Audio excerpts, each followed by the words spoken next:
Hey all, welcome to Share Trek. This is Maha here. Today's topic is targeted around the activation of cell kill or Tack. This is a method that seems to show a lot of promise for HIV cells to self-destruct and thereby reduce the disease load as such. So with me, I have Raj, who will walk us through what we only know as Tack so far. So can Tack provide the sterilizing cure? Let's find it out from Raj. So Raj, let's get started. And Raj, let me start by asking you to briefly explain this whole concept of Tack to our audience here. Yeah, thanks, Maha. Thanks for the question. And actually, I'm enjoying the channel much more with your participation because this interview format seems to help me give more to my audience than I would have if I was just doing by myself. So thank you for the question. Thank you for helping me bring this concept to our audience.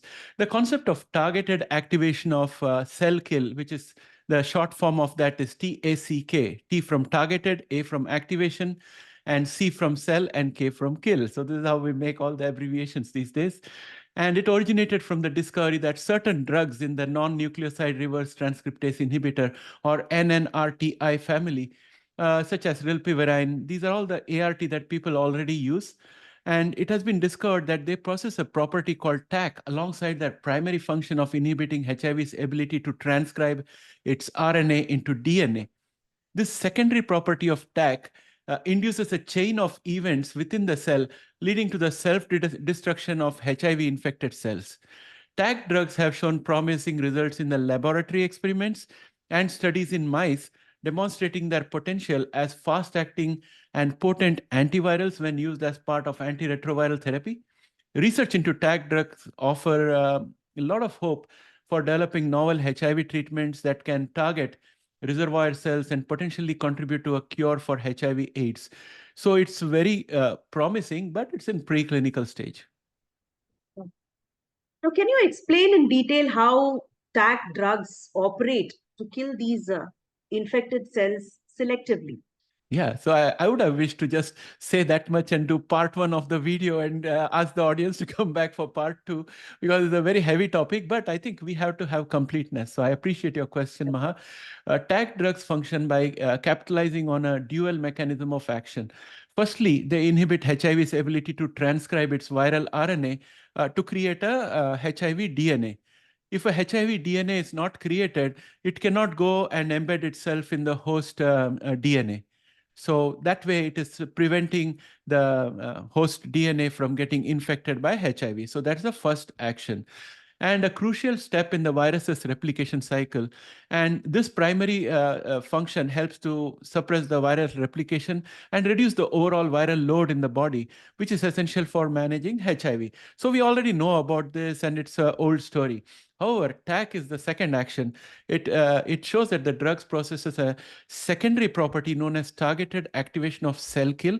This property sets them apart from other antiretroviral drugs and offers a unique mechanism for combating HIV. The key to understanding how Tack works lies in its ability to induce premature activation of the cell-killing machinery within HIV-infected cells. Normally, this cellular self-destruction process is tightly regulated and occurs in response to specific signals such as DNA damage or viral infection. However, Tack drugs disrupt this regulatory process by triggering the premature activation of the cell-killing machinery, even in the absence of these signals. This premature activation is initiated by Tack drugs' interaction with essential HIV enzymes, particularly HIV protease. When exposed to Tack drugs, HIV protease becomes prematurely active, setting off a cascade of events within the infected cell. And this cascade ultimately leads to the recruitment and activation of caspase, which is an enzyme responsible for initiating programmed cell death or apoptosis. As a result, HIV-infected cells undergo premature self-destruction, effectively eliminating the reservoir of infected cells in the body. Importantly, the process is selective, targeting only HIV-infected cells while sparing uninfected cells from harm. So if I was to summarize this whole thing and say, in a high level, how do you look at this?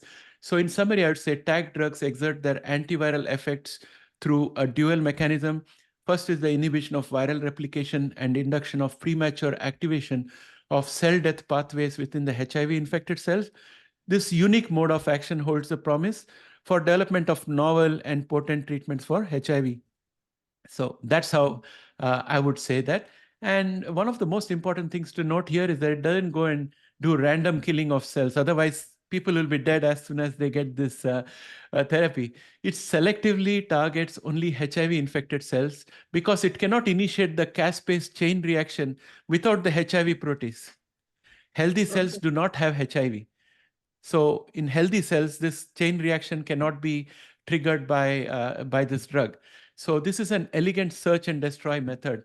So that's what impresses me a lot with this particular Tack mechanism. So you were talking a lot about this caspase mechanism. It seems a little high level right now. Right. So could you expand a little bit on it, and can we drill it down? Yeah, definitely. And there are quite a few of our audience members who like to drill down into technical details. I can remember names of at least two of them right now. But there are a whole lot of our audience who are having trouble just understanding English. So we are trying in our channel to bridge the whole gap. But I'm thinking that, as you rightly asked this question, why deprive the people who are capable of understanding from the opportunity to understand this? So my studies into this particular topic has led me to believe how this caspase mechanism works in a particular manner. If I have any change in that, I will always come back to the channel and update you if I had made any mistake. So the original paper did not provide that information about how caspase works, but I had to study it up. And I think that what happens is that caspase activation within an infected cell can trigger a series of events that lead to the recruitment and activation of what is called as natural killer cells to eliminate infected cells. Right now, even in case of cancer therapy, scientists recruit natural killer cells to go and destroy cancer cells. So I'm going to do a slight detour out here. What happens in cancer cells is that cancer creates cellular condition wherein a marker for destruction of an infected cell is subdued. And because it is subdued, natural killer cells pass by cancer cells without realizing that those cells are disease cells or defective cells. Because every defective cell in the body has a marker on its surface which attracts natural killer cells. Natural killer cells go to those cells which have those markers and destroy those cells by releasing cytokines and recruiting other immune systems. So what happens in this case is that the caspase reaction triggers that kind of activity and attracts natural killer cell. So when a cell undergoes apoptosis, which is initiated by caspase activation, it displays certain molecular signals on its surface that serve as eat me signals for immune cells, including natural killer cells, who is also called as NK cells. These signals indicate to NK cells that the cell is undergoing programmed cell destruction or programmed cell death, and maybe infected or otherwise its DNA might be damaged. In response, natural killer cells recognize these signals and target the infected cells for destruction. NK cells are part of the innate immune system and play a crucial role in recognizing and eliminating virally infected cells and cancerous cells. By recruiting NK cells to the site of infection, caspase activation helps enhance the body's immune response against the virus and facilitates the clearance of infected cells. So the way we should appreciate this is that the Tack, first of all, it triggers the premature activation of the HIV replication process, which in turn leads to the caspase reaction. And that creates the conditions where the cell gets marked as infected, and then the natural killer cells can go and destroy it. Now, this will not happen in a healthy cell because in a healthy cell, there is no HIV protein. And therefore, whatever Tack does, it's not going to trigger protease, and therefore it's not going to recruit caspase. So healthy cells will remain in good shape, and any cell that has got HIV will have the HIV proteins which can trigger the caspase. So therefore, caspase activation not only initiates the process of cellular self-destruction or apoptosis, as we call it, within the infected cell, but also serves as a signal to recruit immune cells like NK cells to eliminate the infected cell, further contributing to the body's defense against viral infections like HIV. So I hope that suffices. We'll make more videos in the future, drilling down into one aspect at a time, because this is a very heavy, this is the most heaviest of the therapies that I've discussed so far. I agree. So you've gone right into the nitty-gritty, the entire technicalities of the entire study. I It was hope so. wonderful. Yeah. However, I have one more question for you. Yeah. Now, what is the latest in the study of Tack? Where is it? Yeah, What has Maha, happened? once again prove the point that you're going to ask all the questions that the audience would ask. So typically, I would not have even touched this because it's a heavy topic. So the comments would be full of, sir, is it in phase 1 trial or phase 2 trial? When is it getting over? Yes. So you have saved me all the trouble. So as of the latest information available, I think the research on targeted activation of cell kill or Tack as a potential cure for HIV/AIDS is still ongoing, with continued interest and investigation into its therapeutic potential. Here are some of the key points regarding the latest progress. So recent experimental studies, including those conducted in animal models such as mice, have demonstrated the effectiveness of Tack drugs in rapidly reducing HIV viral load and targeting HIV-infected cells for elimination. Principal scientist Dr. Tracy Diamond of Merck has been instrumental in presenting and advancing these experimental findings, providing valuable insights into the mechanism of action of Tack drugs. While preclinical studies have shown promising results, further research is needed to evaluate the safety and efficacy of Tack drugs in human clinical trials. Safety concerns, particularly regarding the cytotoxic effects of Tack drugs on healthy cells, need to be thoroughly addressed before advancing on human trials.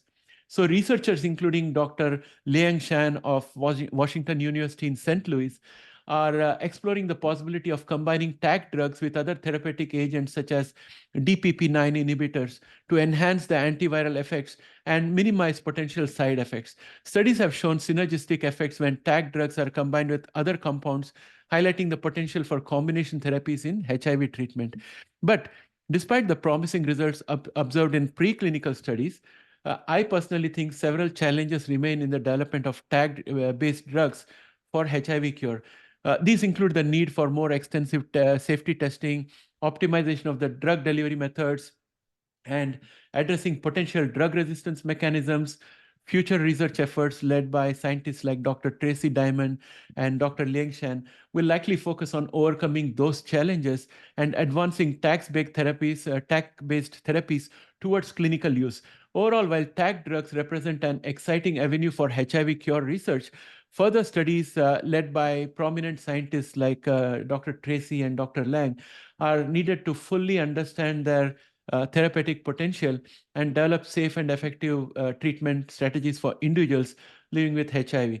Finally, it's important to note that these are preclinical studies, and I think we will have a non-human primate study before getting into phase 1 trials on humans. This, I think, is going to be a very important step. Doing that on mice is okay, but NHP will be needed. So that has not yet happened. So that's what I would say to your question. So just to summarize for everybody who came along with me on the roller coaster, all I'm saying is that preclinical is in progress. NHP needs to be done, which is also part of the preclinical, and then we'll have application for phase 1 clinical trial if all those things are successful. So having said so much about Tack, is there anything that is left out? Is there anything else that you would like to add before we finish our video today, Raj? Yeah, thanks for that. Let me think. Well, the paper reports other agents like Tack that perform the same function, but with different mechanism. So I was too tired to read up on that because I did not know whether it uses the HIV to trigger the self-destruct mechanism or it uses something else other than HIV. So if it is something else other than HIV, then the question becomes, how are you going to protect healthy cells? Because even healthy cells can be marked for destruction. So I thought that will be for another day, but there are other agents like Tack, which also perform similar tasks, I'll put a separate video for that. But I must say that it is so much better answering your questions to get the information across to our audiences than delivering it as a monologue. So thanks for your support to the channel, Maha. And I think I had a great time doing this particular video. I've never enjoyed it Thank so you, much. Raj. I had a great time too, and I'm happy that I'm a part of ShareTrick HIV. I'm really, really happy to be doing episode after episode with you, and this is our second episode now, Yes. and I'm so happy. Same here. Thank you. The information that you're giving to our audience here is really valuable, and we spoke about A5374 yesterday, today Tack. What's going to be next? I can't wait. Yeah. So and before you wind up, I just forgot to say something. Can I say that? Yeah. Of course, please. It's just a promo for our members only Zoom call, which is going to happen on the 12th. And Maha, you're going to be there, and you're going to join us in conducting the Zoom interview with Jeff Galvin. So it's not more of an interview, it's more of Jeff Galvin talking to you and telling you everything about AGT 103. I'm super excited, and I would ask all our viewers to be there. And Jeff talking would be wonderful, of course, with you, also with him.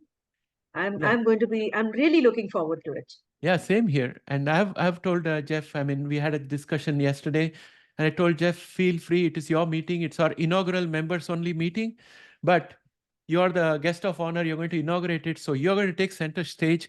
You talk about AGT, and we'll give you audience questions. You can ask they will ask you the questions, and you can answer them. So it's the opportunity for our members to talk directly to Jeff Galvin one-on-one. And for all our Hindi audience, don't worry. If you're a member, after the Zoom call is over, Maha and I will do another Zoom call for you the following week, in which we will explain the whole thing to you. And remember, this Zoom meeting is not going to be recorded. It's a members only exclusive. So if you have not already become a member, why wait any longer?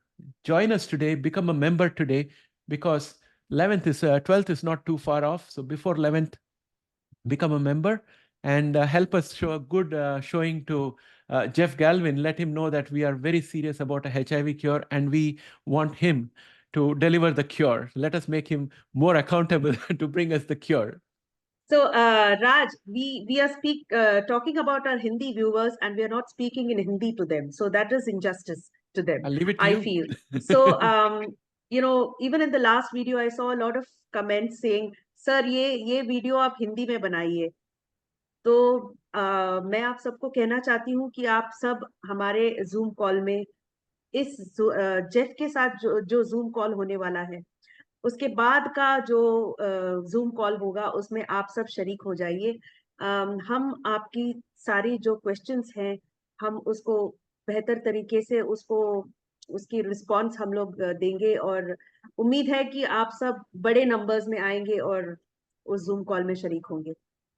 हाँ, ये बहुत ही महत्वपूर्ण है। और हाँ, अब जो भी जितने भी हमारे मेंबर्स हैं, आप लोग सब शामिल हो जाइए इस मीटिंग में। अगर आप हिंदी में बोलते हो तो भी हमारा चैट सेक्शन है, उसमें आप इंग्लिश में हिंदी लिखना। जैसे मिसाल के तौर पर अगर आपको लिखना है कि जेफ से ये पूछिए, तो आप लिखिए JEFFSEYEH पूछिए। सो महा जो है वो चैट देख रही होगी, और आपके तरफ से महा इंग्लिश में जेफ को क्वेश्चन पूछ सकती है।